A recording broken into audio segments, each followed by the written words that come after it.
Good morning, everybody. Happy Wednesday. Happy hump day. I hope y'all week has been going well. So, listen, we ended that last video talking about breaking up with bad beliefs, right? Gave y'all kind of 3 practical steps about studying, getting in the Word, and making that connection with the Spirit to be led, right?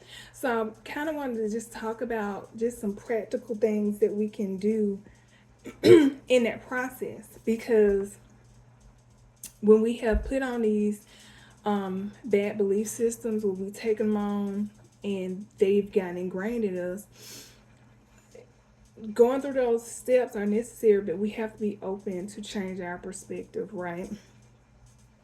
We have to realize that two things may be true at the same time, and we may have to come to the terms that some of the things that we grew up with and things that we learned weren't healthy, um, may not have been right, but also acknowledging, our parents, our loved ones, our pastors, they did the best with what they had, not to do anything to harm us egregiously, hopefully, right?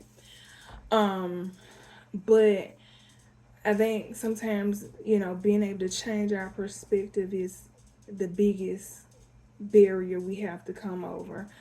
Um, when something gets ingrained in us, it is so hard to break, right? Um, and yeah, anybody that knows me personally, they know I say this all the time, even with my clients. I'm be the first one to always throw myself under the bus when it comes to things. So I use myself as an example. Um, One of the things that stuck with me that has taken me years to break off with is this identity of like me not being pretty or and not or but really and me, the connotation of me being fat, right? When I was a little girl, I did some ballet and I did some modeling when I was really young. And then I think about 10, it was when I started kind of like feel out and get chunky. And, kids are cruel.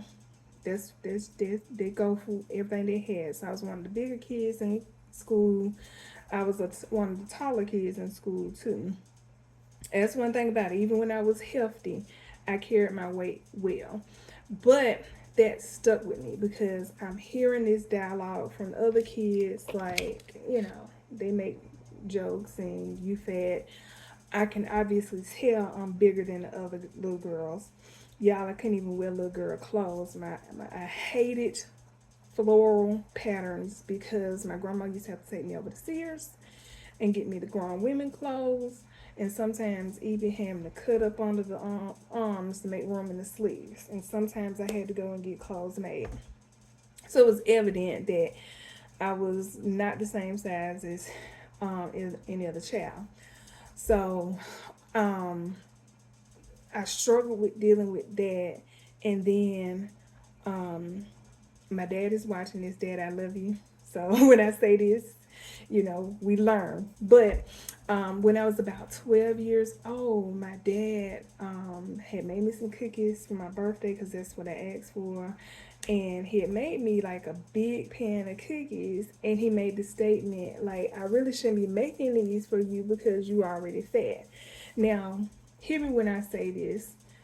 Things were said in the 80s and 90s like that. It's not frowned upon like it is now. But that stuck with me. That stuck with me hard. It took me decades to overcome that. And that's what I'm talking about, changing that perspective. And then not just about body positivity. I'm about health. Anybody that knows me, I've been on my health journey for well over a decade. I wanted to be healthy. But breaking that perspective and changing that dialogue, that became my identity for so long. I knew I could depend on me being smart because I wasn't pretty and I was fat, so I could depend on me being smart. So my identity became being smart, being leader, being a go giver, getter, and I didn't think I was pretty. I didn't think that I knew I was over. I knew I was overweight, and that was bad. It was just a negative connotation with it. So the whole dialogue of um, these negative things and these bad beliefs that we hold on to can set a trajectory that lasts a lifetime. And I think the important thing that we need to get out of it is this: breaking those things don't just come easy.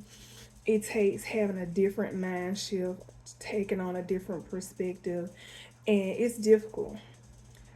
Positive affirmations, speaking the word over yourself. This is why you need to study and get in the Bible, right? Speak the word that God has over your life to you so you can change those perspectives, change those bad beliefs. That's definitely important. The things that we say out our mouths are impactful. The Bible talks about the power of death and life lies in our tongue, but when we keep playing these loops of negativity, that's what we're hearing, and our body absorbs this and responds to it.